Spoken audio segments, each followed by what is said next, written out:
you zoom me in a little bit? I feel like I'm far. Yeah, for sure. There you go. I feel like I was far for a second. Okay. I feel like there's too much of that. And Not enough volume. Not enough volume. We're A gonna little narcissistic right there. The world can never have enough volume. Thank you. So let's talk about something else, though. Okay. In 20 minutes, Mm-hmm. it pumped 10%. Yeah. With a false alarm of an ETF. I mean, because a lot of people were like, yeah, it's immediately skeptical. yeah, it was very skeptical immediately because everyone was like, "Oh, are the other ones approved yet? Why hasn't this come out? Why hasn't it been released by BlackRock? Why did Cointelegraph report on it?" And it pumped 10%. So what's gonna happen the day a real ETF gets approved? Yeah, I've been thinking about that like literally all day. After I saw that happen yesterday, my initial thought was, "This was a false alarm. What if it was a real deal?" Yeah, once it's a real deal, that's a different situation. And these institutions are able to buy into the market, like just. Yeah, so I saw a chart somewhere about when the gold ETF got approved, way back when. Way back. The first one? The first one. Jesus. And los años 1600.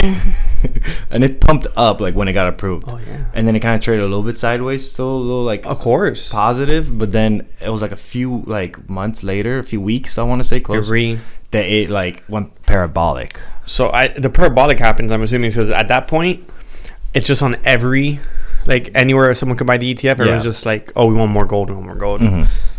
Well, granted, back then people didn't move as fast as they do now. So imagine that. That's also like stock market wasn't the same. And that buying that happened, that 10% rise was retail's buying. That was simply retail buying.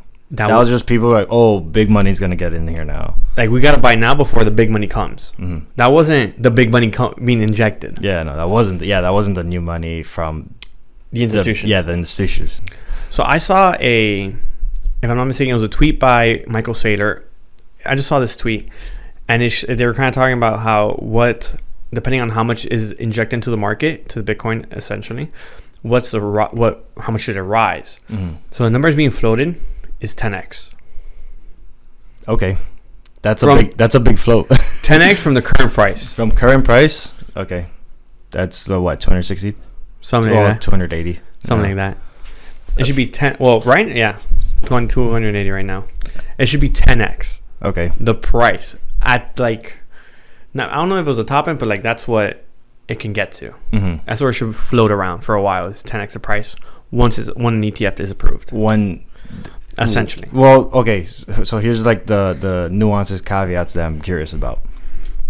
One ETF gets approved, and this is why there was a lot of like skepticism on Monday, was because they approved one, but they're missing the rest. Yeah, people are assuming that they're going to approve them all within like a week's time period, maybe 2 weeks at the most. No, 2 weeks is too much. 2 weeks is a long time. I agree. Like same day. It's probably going to all happen at the same time, because once you approve one, like that one is going to try to get as much competitive advantage and make it to market ASAP. Correct. So that's kind of like unfair for the other people. So or like the other people are going to have a lot of leverage already and be like, we need to get in here right now. What do we need to do? Add a caveat to that. Grayscale won their lawsuit against the SEC about the whole, like, are we a trust? Can we convert to an ETF? The whole thing.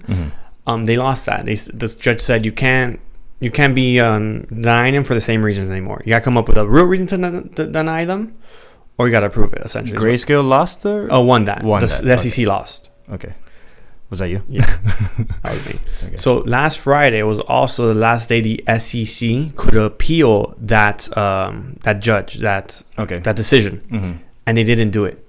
Oh, so they didn't fight against it, which just adds more to the market. Adds more validity to the fact of an ETF should be getting approved, because they're not arguing against the SEC for the grayscale. Like, no, whatever. There's no point of arguing that, trying to change that decision, if we're going to approve the other ETFs.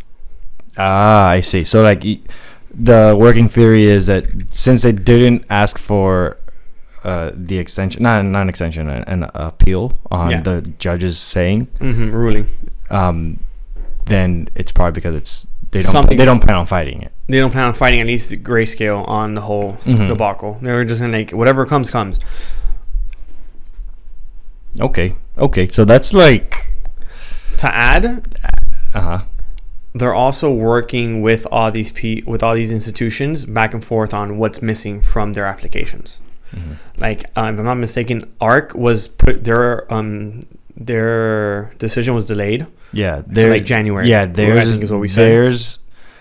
Theirs is the decision that's been drawn out the longest. Yeah, and therefore it's going to be the first one with like the final deadline coming up. Yeah, so theirs was, I think, if I'm not mistaken, what we said was it was repushed to like January 10th. So they already got back the application, fixed whatever they needed to fix, and returned it into the SEC. And they're like, everyone's just working back and forth on whatever, and the SEC is telling them, oh no, you got to change this, change that, and they're trying to get it done. Yeah, January 10th is like around the corner. That's less than 100 days. They're saying it could be